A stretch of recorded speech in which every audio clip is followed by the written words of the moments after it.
और बात करेंगे अब झारखंड के डुमरी उपचुनाव की। तो डुमरी उपचुनाव के लिए कल का जो दिन है वो बेहद अहम होने वाला है, क्योंकि कल दोनों ही यानी कि इंडिया और एनडीए के दोनों उम्मीदवारों की ओर से नामांकन भरा जाएगा। जहां इंडिया की ओर से बेबी देवी नामांकन फॉर्म भरेंगी, वहीं दूसरी ओर अगर हम एनडीए की बात करें तो एनडीए की ओर से यशोदा देवी नामांकन भरेंगी। यानी कि कल दोनों ही ओर से शक्ति प्रदर्शन देखने को मिलने वाला है।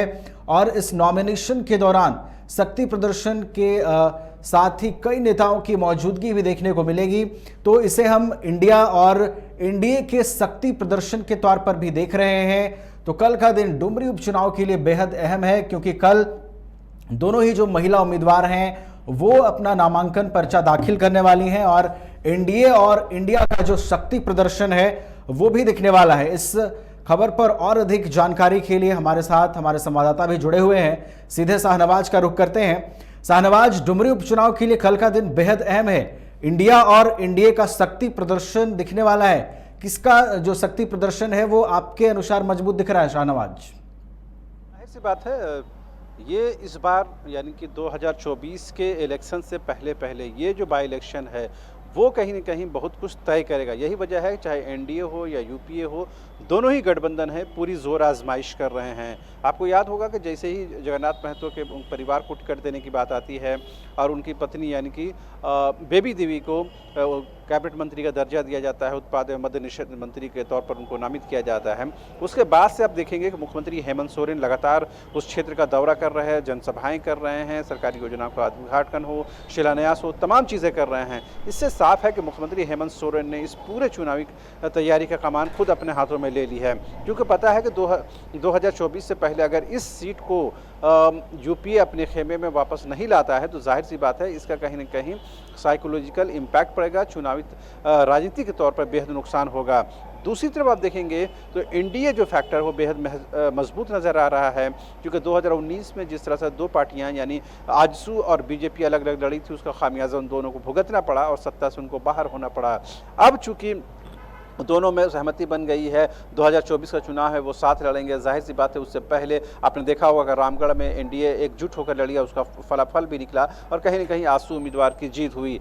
ठीक उसी फॉर्मेट पर, ठीक उसी फॉर्मूले पर इस बार काम किया जा रहा है और ये बताने की कोशिश है कि इस बार एनडीए इंटैक्ट है, मजबूत है, एक मंच पर चुनावी मैदान में है और उससे किसी भी तरह से कॉम्प्रोमाइज़ नहीं किया जाएगा। यही वजह है कि कहीं न कहीं पूरी जो एनडीए की जो स्टेट मशीनरी है वो पूरी के तौर पर काम कर रही है और ख़ुद जो बीजेपी के प्रदेश अध्यक्ष बाबूलाल मरांडी हैं वो मॉनिटरिंग कर रहे हैं। लगातार जो टॉप लीडरशिप है बीजेपी के हों या फिर आजसू के हों, वो तमाम लोग कहीं न कहीं एक दूसरे कोऑर्डिनेट कर रहे हैं। और आपको याद होगा जब यशोदा देवी का नाम आजसू ने घोषणा की, उसके बाद कहीं न कहीं ये लगने लगा है कि अब कहीं न कहीं एनडीए जो है जिसमें जो देरी हुई नाम अनाउंस करने में, उसका जो नुकसान हो सकता है राजनीतिक तौर पर वो अलग बात है। लेकिन एनडीए ने ये बताने की कोशिश की है कि हम इंटैक्ट हैं, 2019 का समीकरण नहीं है, इस बार हम तगड़ा चुनौती देने के लिए तैयार हैं। जी शाहनवाज, दोनों ही दावेदार जो मुख्य दावेदार हैं इस उपचुनाव के, उनकी ओर से बैठकों का एक दौर चला और रणनीतियां बनाई गई, कैसे इस चुनावी किला को फतह करना है, ये तमाम बातें हुई। लेकिन अगर हम तुलनात्मक स्तर पर बात करें शाहनवाज, तो किसकी तैयारी इम्पैक्ट लाती हुई नजर आ रही है? देखिए, एक बात तो बिल्कुल साफ है कि उस क्षेत्र में जगन्नाथ महतो की जो ज़मीन है, राजनीतिक ज़मीन जो है, जो उनकी अपनी पहचान और शिनाख्त है, वो मजबूत है, इस बात में कोई शक की गुंजाइश नहीं है। और उनके निधन के बाद कहीं न कहीं आप देखेंगे कि जो फैक्टर है, यानी कि जो लोगों का एक फैक्टर होता है लोकल का कि जगन्नाथ अब हमारे बीच नहीं रहे, उनके परिवार को टिकट मिला है, लिहाजा वो कहीं न कहीं एक सहानुभूति जो होती है उस परिवार के प्रति वो कहीं न कहीं ऐड ऑन करेगा। लेकिन ये बातें क्या है, डिफ़ॉल्ट बातें हैं। लेकिन राजनीतिक तौर पर अगर आप लड़ाई लड़ रहे हैं तो कुछ चीज़ों को लेकर के आपको कहीं न कहीं एनडीए के सामने आपको दो चार होना पड़ेगा।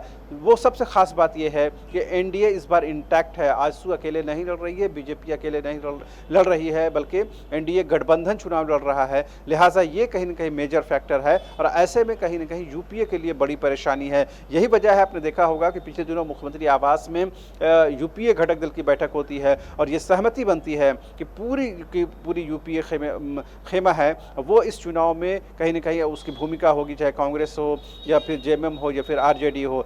जाहिर सी बात है मुख्यमंत्री आवास में मुख्यमंत्री की अध्यक्षता में ये बैठक होती है, तो ये बात पता चलती है कहीं न कहीं यूपीए जो है इस चुनाव को किस तरह से संजीदगी से ले रहा है। क्योंकि रामगढ़ में जो चुनावी हार हुई है कांग्रेस की या यूपीए की, उसका बड़ा खामियाजा हुआ है और कहीं न कहीं उसका मोराल डाउन जरूर हुआ है। इस चुनाव में अगर जीत नहीं मिलती है यूपीए को, तो कहीं न कहीं ये बात कहीं न कहीं लोग समझने लगेंगे या राजनीतिक तौर पर ये आरोप लगने लगेंगे कि झारखंड की हेमंत सोरेन सरकार के करीबन 3.5-4 साल के कार्यकाल को लोगों ने कहीं न कहीं अप्रिशिएट नहीं किया है और इसका खामियाजा 2024 के लोकसभा चुनाव हो या फिर असेंबली इलेक्शन हो, उसमें उठाना पड़ सकता है। लिहाजा ये आप नहीं कह सकते हैं फिलहाल किसकी मोर्चेबंदी ज़्यादा है, किसकी किलाबंदी ज़्यादा है और किसकी तैयारी ज़्यादा है। मैंने जैसा बताया कि सहानुभूति वोट जो है वो कहीं न कहीं जगन्नाथ महतो के परिवार के साथ है, लेकिन एनडीए मजबूत इस लिहाज से है कि एनडीए इस बार इंटैक्ट है।